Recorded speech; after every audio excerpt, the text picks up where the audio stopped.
السلام عليكم.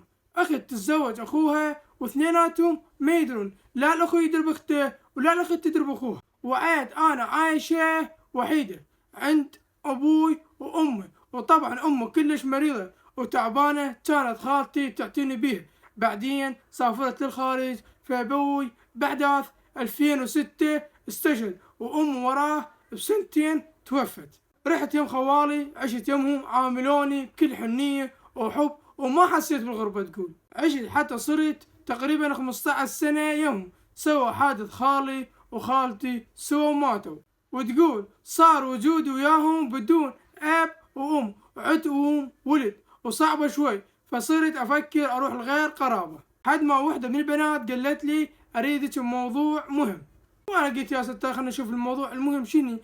قلت لها تفضلي. قالت نريدك لاخونا وتظل ويانا جنة وما تنحرجي ورا ايدك هم، وليش تروح لغيرنا؟ احنا اقرب الك.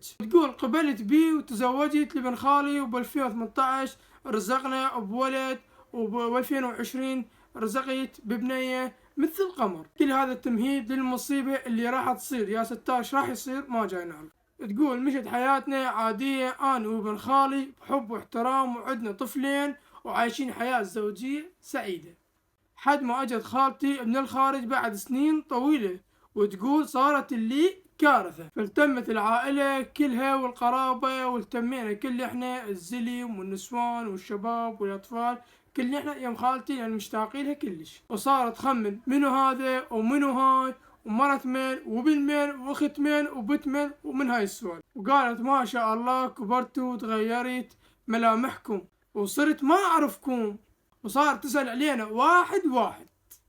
كانت الأمور طبيعية جدا، وهي هم طبيعية بتصرفاتها ويانا كإحنا عائلة وكإحنا قرابة وكإحنا أخوة وكأن إحنا أولاد عم ومتزوجين ومتزوجات. حد ما سألتني قلت لها أنا مريم، قالت يا ما شاء الله متعزبة وكبرانة تزوجتي لو بعدك؟ شوف الكارثة اللي راح تصير بهذا السؤال. قلت لها إيه الحمد لله وعندي طفلين. فرحت كلش وسألت على الجهال، وكانوا الجهال نايمين. قلت لهم ذولا جهالي. قالت منو السعيد الحظ أخذ هذا القمر تزوجيك؟ منو هذا؟ قريب بعيد؟ جاوبتها وقلت لها سجاد، وهنا صارت الصدمة. شنو ومنو؟ جاوبته كأنه ما طقيتها، تقول راجدي. صوفرت وصارت تضرب أخماس بأسداس. القصة هاي دمعت. صاركم قد تزوجتوا؟ صار كم سنة؟ ليش خال اكو شي؟ طبعا خوفتني خالتي كلش بهاي ما اقدر. انتم مسوين مصيبة وتدرون شنو؟ قلت له خاله ليش شكل صاير؟ متزوجين على حب وعلى سنة الله ورسوله. خاله ايش فيك؟ وين المصيبة؟ احنا اول ناس نتزوج. قال صح للكل بسرعة وتصيح بسرعة بسرعة بسرعة، وما عرفناها خالتي ايش بيه، صوفر وجهه واحواله تغيرت. شبيه تخبرت خالتي جت تحكي ما فهمت عليها كل شي، ويقولوا احنا قبل اندهشنا وجتنا الخوفة وقمنا نتصفن وصحنا للكل، وكلهم قعدناهم يمها. قلنا له خاله شكو حكينا خوفتينا، اكو شي اكو غلط بالموضوع؟ ترى احنا ما مسوين شي غلط. تقول التمت الشجرة العائلية كلها وبدت تحكي القصة، وهنا شوف القصة ايش قالت خالتها. قالت هسه لازم نحكي الحقيقة حتى لو مرة انا محملة امانة وما كنت اريد اسولف. شنو خاله سولفينا صاير بالموضوع؟ اكو شي غلط سولفينا. ما عرفت متزوجة سجاد صار لازم اسولف هنا ونحل كل شي بيناتكم. وقالت لها انت خذ سجاد. شنو؟ شبيك خاله جي تحجين انتي؟ معقولة؟ ماما اسمعيني خل اكمل السالفة كلها. تقريبا بداية الألفين أنا وأبو سجاد وعمتك مو خالتك لا تتوهمين قاعدين بمحافظة ووحدة منعزلين عن كل القرايب. عمتك اللي على أساس أمك ما عندها طفل، وكان أبو سجاد عنده 6 ولد، فكسرت خاطرها ودزت لها بنت تربيها، وهاي البنت انت يا حبيبتي، انت البنت اللي دزناك لعمتك اللي تقولين هي أمي، وكان ما حد يدري بهالشي غير أنا وعمك الثاني. قال لأبو سجاد أريد تشاهد، أخاف كل شي يصير باكر عقبه، وهذا أخوي هم كل شي يشهد، أخاف باكر كل شي يصير. الظاهر ماتوا كل اللي يعرفون بالقصة.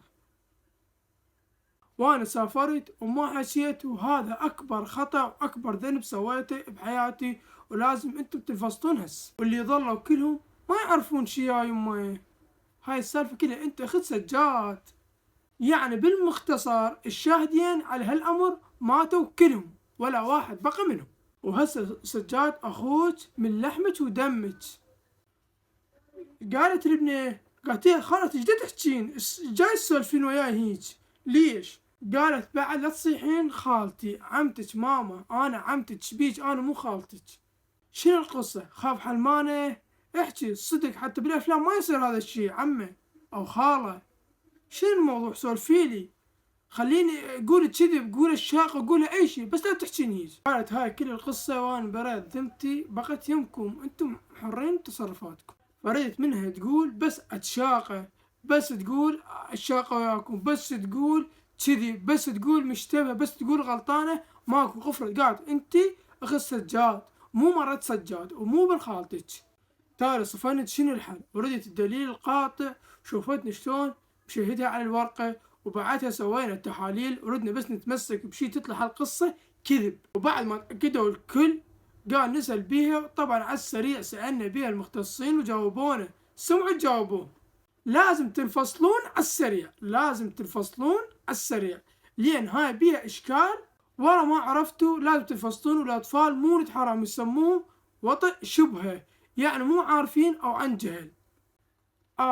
حسيت نفسي بجهنم من كثر الصدمة اللي صارت بي. شلون أنا تزوجت أخوي وخلفت من عنده 2 وليد، وشلون راح أتخطى هذا الموضوع ما جاي أعرف. ثاني فصل لي الحلال هو النجاة من النار، ويا رب يسامحنا على كل فعلناه، ومبريء ألف ذمة اللي أهلنا، اللي ما حكونا، واللي ورطونا بهاي السالفة. ما تتصورون شنو إحساسي وشعوري وقتها. طبعا سجاد مر بالنفس اللي صار، الله يسامحهم ابائنا وامهاتنا، هيج امور ما تصير سر. هاي القصة هي اشكال صوت الاب وصوت الام. اذا عجبك الفيديو لا تشترك بالقناة وتفعل الجرس، ولا مع السلامة.